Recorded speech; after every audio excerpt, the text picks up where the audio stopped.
아버지는 자기가 80살이 됐을 때의 얼굴을 내게서 본다. 나는 내가 34이 됐을 때의 얼굴을 늘 아버지에게서 본다. 오지 않은 미래와 겪지 못한 과거가 마주 본다. 그리고 서로에게 묻는다. 17은 부모가 되기에 적당한 나이인가, 그렇지 않은가? 34은 자식을 잃기에 적당한 나이인가, 그렇지 않은가? 안녕하세요. 저는 올해 2014년 독한 습관 9월에 사회를 맡은 소설 쓰는 정혜연입니다. 다시 인사드리겠습니다.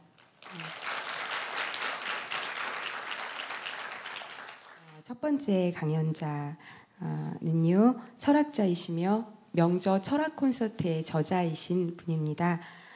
작가 황광우 선생님 모시겠습니다. 제가 사는 곳이 전라남도 광주여가지고 제가 서울을 자주 오지 않습니다. 근데 오늘은 독한 습관에서 독하게 불러가지고 독한 마음 먹고 왔습니다. 지금부터 한 40분 정도 같이 이야기 좀 나눠보겠습니다. 먼저 같이 나눠준 거 있잖아요. 황지우 씨 시 한 편 같이 낭송하고 이야기 좀 하겠습니다. 자, 다 같이 낭송합시다. 종로 어느 분식점에서 아와 점심에 다시 시작합시다. 종로 시작. 종로 어느 분식점에서 아와 점심을 하며 황지우 국수 2그릇과 닭광 한 접시를 놓고 그대와 아주 앉아있으니 아우여 20년 전 우리가 줄임배로 헤매던 서방 고색이 마을 빈 배추밭이 나타나는구나. 그대와 나의 새벽 국목을 울려가던 송정리의 기록서에 이 시는 1986년도에 쓰신 겁니다.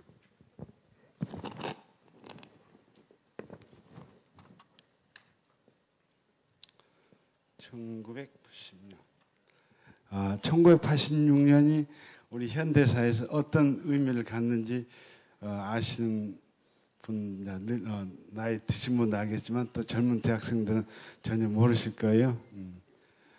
이 시가 1980년생이었고 1962년도 어린 시절을 회상하고 있습니다. 시인은 1952년생이에요. 황지우 시인이. 그렇기 때문에 나이 10살 때의 시절을 회상하고 있고요. 저는 58년생입니다. 형하고 저하고 6살 차이에요. 그러니까 형 나이 10살 그리고 제 나이 4살 때 어린 시절을 지금 돌이켜보고 있습니다. 황지우 시인의 2가지 트라우마가 있습니다. 하나는 굶주림이고요. 그러니까 나이 거의 12살 때까지 거의 밥 구경을 못하고 살았대요. 중학교 들어갈 때까지 하얀 쌀밥 못 먹고 자랐습니다. 두 번째 트라우마는 뭘까요? 1980년도 성북경찰서에 끌려가지고 무려 19일 동안 고문을 당해요. 여기 앉아 계신 분들이 고문이 뭔지 모르시죠? 하루만 고문을 당해도 사람이 죽어납니다. 근데 우리 김근태 전 의원 같은 경우 보름 동안 고문당했죠. 근데 황지우 씨 19일 동안 고문당해요. 고문과 굶주림이 이 양반의 트라우마인데 이제 1980년도 그런 고생을 당하고요. 1986년 어떤 상황이냐면 이 당시 노동자의 월급이 얼마일까요? 노동자들이 하루 12시간씩 일하고 한 달 받은 돈이 얼마 될까요? 10만 원이 안 됐습니다. 교사는 한 20만 됐었고 노동자는 10만 원이 안 된 극악한 저임금에서 살고 있었습니다. 이제 그리고 또 하나의 특징이 독재 정권 하에 있었던 것이죠. 1980년 가을에 서울대학교 한 여학생이 성고문을 당합니다. 누군지 아세요? 권인숙, 지금 뭐 교수라고 돼요. 권인숙이라는 여대생이 공장에서 일을 하다가 부천 경찰서에 끌려가지고 아주 잔혹한 성고문을 당합니다. 그리고 이제 87년도 1월 14일 날 서울대학생 박종철 군이 치안본부에 끌려가서 신문에 보도되기는 턱 때렸더니 억하고 죽더래요. 그래서 고문당한 죽지 않습니까? 이 두 사건을 계기로 우리 전 국민들이 이제 분노하게 됩니다. 87년도 6월 항쟁이 일어나고요. 저는 이제 이 6월 항쟁이 전 세계사에서 유례 없는 우리 민족에 대한 위대한 투쟁이라고 저는 항상 생각하고 있습니다. 1월부터 6월까지 500만 명이 민주화 투쟁에 동참했습니다. 그래가지고 오늘 저희들이 민주주의를 이루고 있는 것입니다. 자, 이제 오늘 저희들이 2014년에 살고 있고요. 저희가 살고 있는 세상은 이제 민주주의가 돼 있고, 그다음에 경제가 이제 많이 성장해 있습니다. 그죠?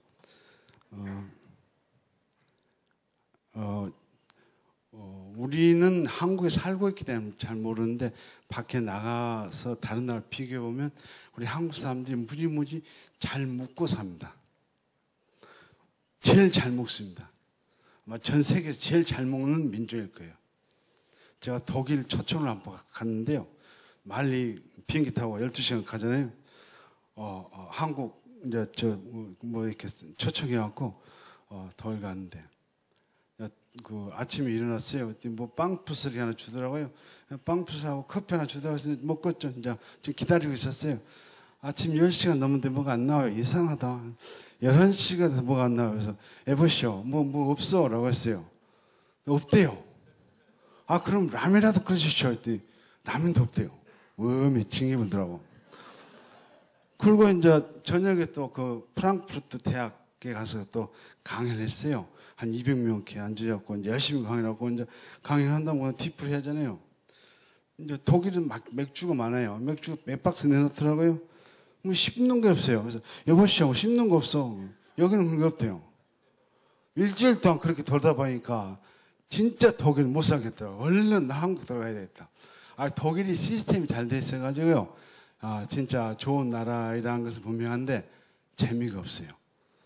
제가 그때 무슨 생각했냐. 독일은 재미없는 천국, 한국은 재미있는 지옥. 그래서 저는 천국보다 지옥에 살아야 되겠다라고 생각을 했었습니다. 다른 나라 다 더해도 우리 한국 사람들 무지하게 잘 먹고 삽니다. 누구 덕택에 잘 먹고 살까요? 어머니들, 여성들의 노동에서. 서양 사람들은 여성이 아침에 일할 필요가 없어요. 그죠? 그 전날 빵가게 가갖고 빵 사다갖고 썰어갖고 조금 끝나버려요. 그죠? 설거지 할 필요도 없잖아요. 그죠? 근데 우리나라는 아침 5시부터 오늘 무슨 반찬에 밥을 어떻게 매일 아침 집사람이 스트레스 받더라고요. 그 스트레스 받고 밥을 차리는데 또 딸내미가 엄마 이것도 반찬이라 해서 또 딸내미한테 구사리 듣고 그렇게 살잖아요. 그죠? 저는 우리 민족이 굉장히 잘 먹고 산다는 걸 알고 있고 그 덕은 3,000년 동안 우리 먹거리 문화를 유지시켜온 우리 여성분들의 노고에 있다고 합니다. 박수 한번 치십시오.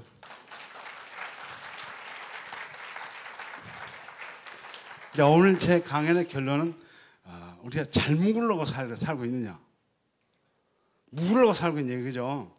이건 아니지 않습니까? 그죠? 물론 잘 묵어야죠. 묵는 게 얼마나 또 삶의 큰 행복입니까? 그죠? 잘 묵고 산다면 이제 또 어때야 되겠어요? 잘 묵고 그 다음에 마음이 평화로운 그런 삶을 살아야 되지 않겠는가 싶어요. 그러니까 우리 몸도 잘 먹고 우리 영혼도 살찌는 그런 삶, 그런 사회를 좀 만들어가지 않겠는가 하는 논지가 되겠습니다. 자, 2014년입니다. 앞으로 30년 후에 30년 후에 저는 아마 죽어 있을 겁니다. 지금 현재 57이기 때문에 30년 후에 저는 관 속에 들어가 있을 거예요. 근데 젊은 대학생들은 이제 여러분들이 이 사회를 이끌어가고 있을 거란 말입니다. 그래서 30년 전에 우리가 아주 극악한 저임금과 독재라고는 아주 그 수치스러운 사회에 살고 있었다면 어쨌든 지금 30년 후에 아직도 이제 문제를 맞습니다만 민주주의를 이룩했고 막 이렇게 경제 성장을 이룩했잖아요, 그죠? 그럼 앞으로 30년 후에는 어떻게 돼 있을까를 먼저 이야기하고 싶어요. 네. 저는 이제 제 전공이 원래 누가 철학자인데 저는 철학자 아닙니다. 제가 경제학을 먼저 했어요, 경제학을. 그래서 이제 제가 다닌 대학에서 배운 경제학적 상식에 입각하면 현재 2014년도에 미국이 GDP가 17조 달러, 중국이 9조 달러 돼 있더라고요. 중국의 GDP가 미국의 절반이에요. 그런데 앞으로 30년 후면 어떻게 됐을까? 아마 이게 뒤집어 엎어졌을 거예요. 이 정도 누구나 예측할 수 있겠죠, 그죠? 이렇게 할 수 있습니다. 중국이 연 7% 성장하고 미국이 연 2% 성장하면 몇 년 후에 이게 엎어질 것인가? 그러면 이제 이렇게 해서 하면 되죠. 1.07하고 X승하고 여기 1.02 X 이렇게 이걸 로그로 취하면 X 값이 15가 나옵니다. 15년 후면 중국이 연평균 7% 성장하고 미국이 연평균 2% 성장한다고 가정한다고 이해해서 로그를 계산해 보면 15년 후면 똑같아집니다. 15년 후면 똑같은 얘기는 그때부터는 중국이 미국을 추월한다는 얘기 나오죠. 그럼 지금부터 2014년이니까 몇 년도면 2030년도면 반드시 중국이 미국을 넘어서 있는 현실이 온다 이겁니다. 근데 중국이 미국을 넘어설 경우 또 일본이 경제 대국이지 않습니까? 그죠? 그렇게 해서 한중일 3국의 동아시아 경제권이 미국, 캐나다, 멕시코권을 넘어선다는 얘기죠. 그래서 세계 최대의 경제 중심지가 한중일 3국의 경제권이 된다라고 일찍이 모 대학 경제학과에서 이야기하더라고요. 90년대 후반부터인데 그게 점점 더 다가오고 있습니다. 자, 중국을 비롯해서 한중일 3국이 전 세계 경제를 이끌어나가는 경제의 대국이 되었을 경우 한국의 이른바 주주계급, 한국을 이끌어가는 사람들이 어떻게 될까요? 지금은 서울 강남 사람들 아이들 2명 중 1명이 다 미국에 가 있잖아요. 그죠? 그때 되면 어떻게 되겠어요? 둘 중 하나를 북경에 놔두겠죠. 그죠? 애 나라 뉴욕 간 게 아니고 애 나라 북경 가겠죠. 그죠?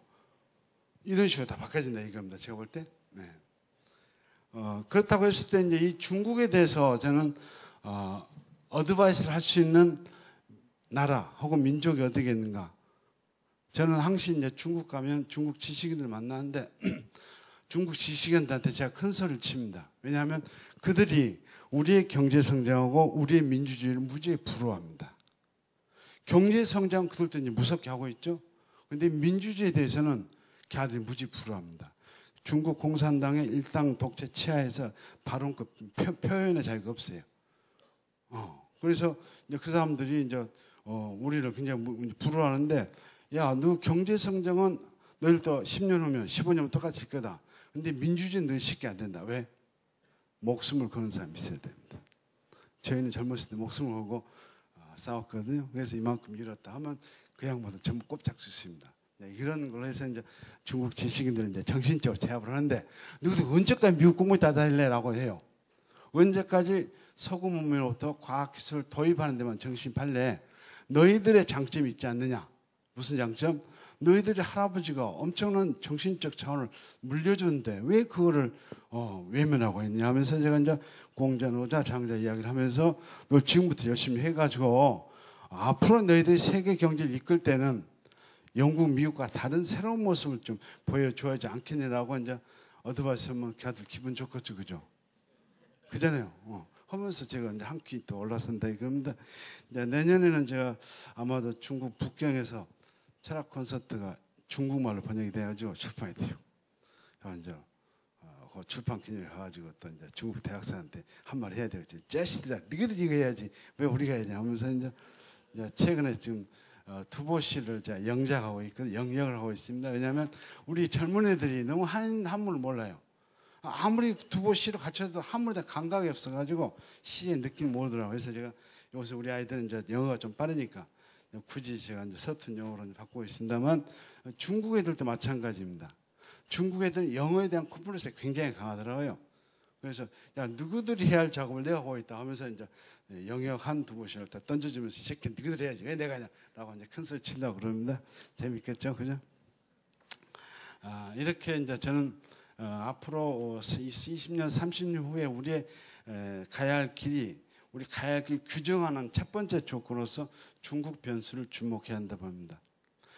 중국 경제의 부상은 우리한테 좋은 의미를 가질 것인가 부정적일 것인가 저는 굳이 그에 대해서 따지고 싶지는 않습니다.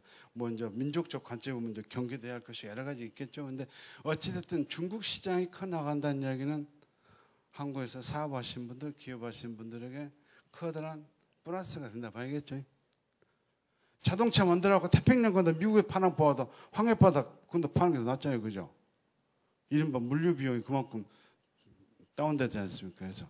그래서 우리 젊은 대학생들은 자신의 의지와 무관하게 굉장히 좋은 때에 태어난 거예요.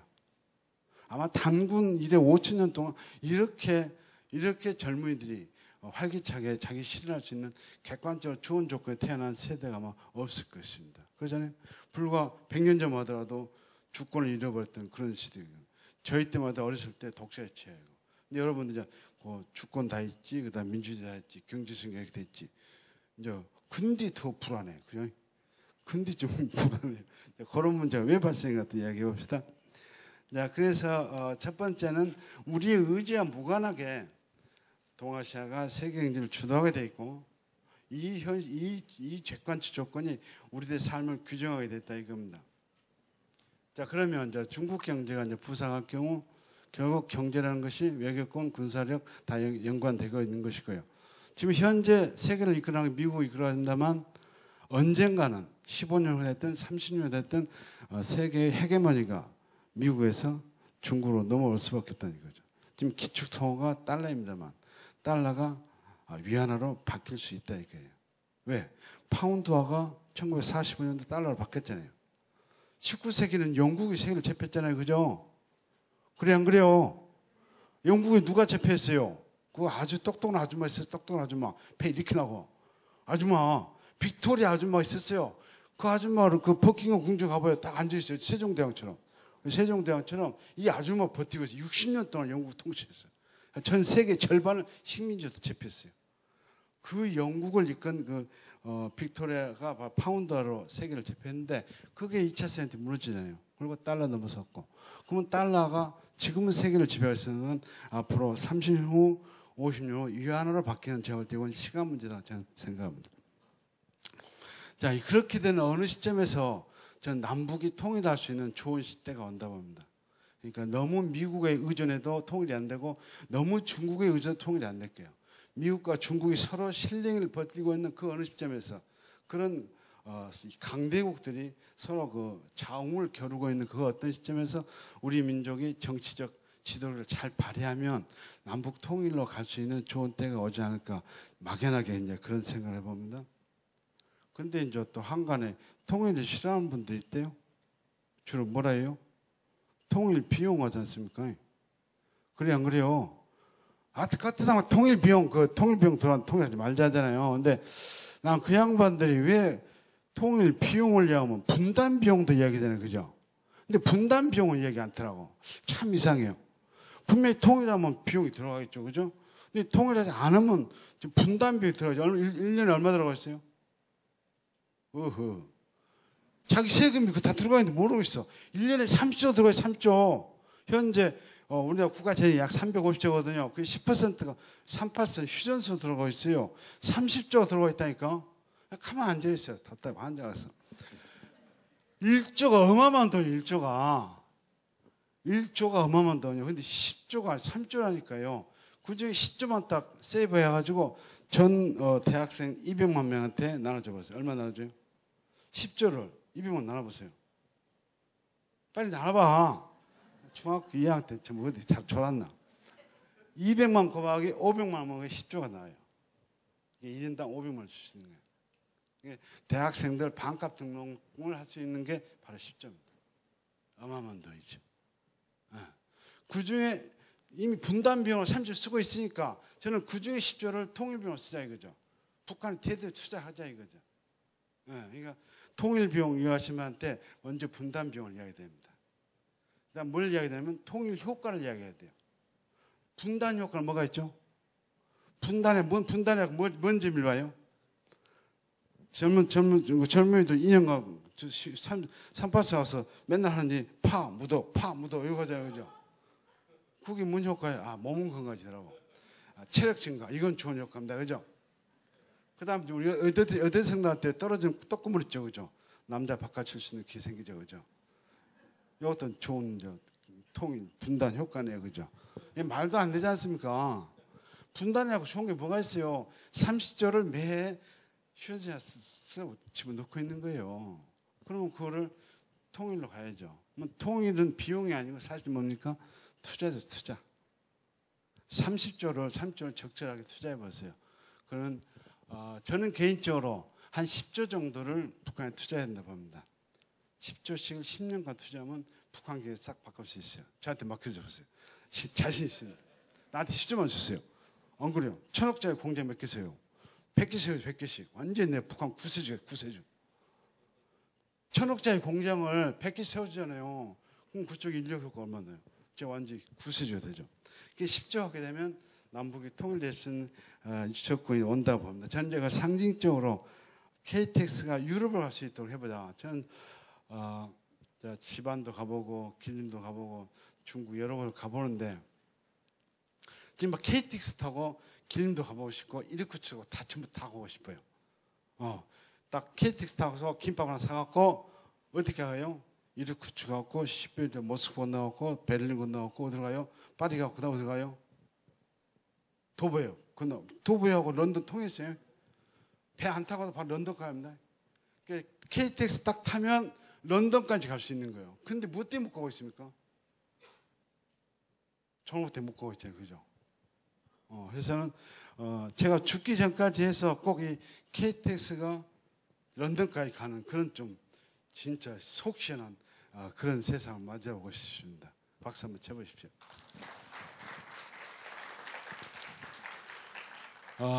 저는 자꾸 일본 놈들이 독도 문제하는데 사실 독도 문제는요 우리가 노코멘트가 정답. 노코멘트. 가만히 있으면 돼요. 왜? 독도 우리 거잖아요. 같이 응수할수록 손해보는 거예요. 왜? 국제재판부로 가게 돼 있기 때문에. 안 가는 게 최고예요. 그냥 우리가 지키고 있으면 좋은데. 근데 자꾸 일본 놈들이 성가시게 하니까 성질 나잖아요. 그죠? 그때 저는 KTX 생각해봐요. KTX가 만약 이제 평양 가고 신호중은 너 길림 간다고 런던까지 간다 생각해보세요. 그럼 일본 사람 뭐라 할까요?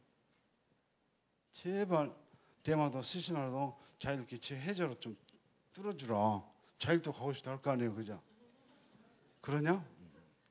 너희들 싸가지 있으면 해주고 싸가지 없으면 안 하나. 간단히 정리할 수 있겠죠. 그죠? 자꾸 독도가 싸울 필요가 없이 우리가 먼저 통일해버리면 KTX가 런던까지 가면 일본은 자연스럽게 우리 외교권에 들어온다 이거죠. 어때요? 제 전략 괜찮죠? 그죠? 박수 한번 쳐보십시오. 우리가 이게 고등학교 때 지리 시간 때 다 배운 거예요. 한반도가 4대 강국에 끼어가지고 진짜 성가셨어. 근데 4대 강국 왜 끼냐? 이게 대륙과 해양을 연결하는 지리적 위치가 교량적 위치라는 교량 알죠? 교량 다리 영어로 브릿지 영어로 해야 알아들어. 한반도가 대륙에서 해양으로 보석 튀어나왔잖아요. 이 교량적 위치 때문에 우리가 우리 운명을 주도적으로 개척 못할 때는 진짜 고통스러운 위치였단다면 우리가 우리 운명을 주도적으로 개척해 나가면 대륙과 해양을 연결시키고 있는 키를 갖게 된다 이거죠. 그 키가 저는 KTX가 런던까지 가는 걸로 한번 이렇게 상징적으로 표현해 본 거예요.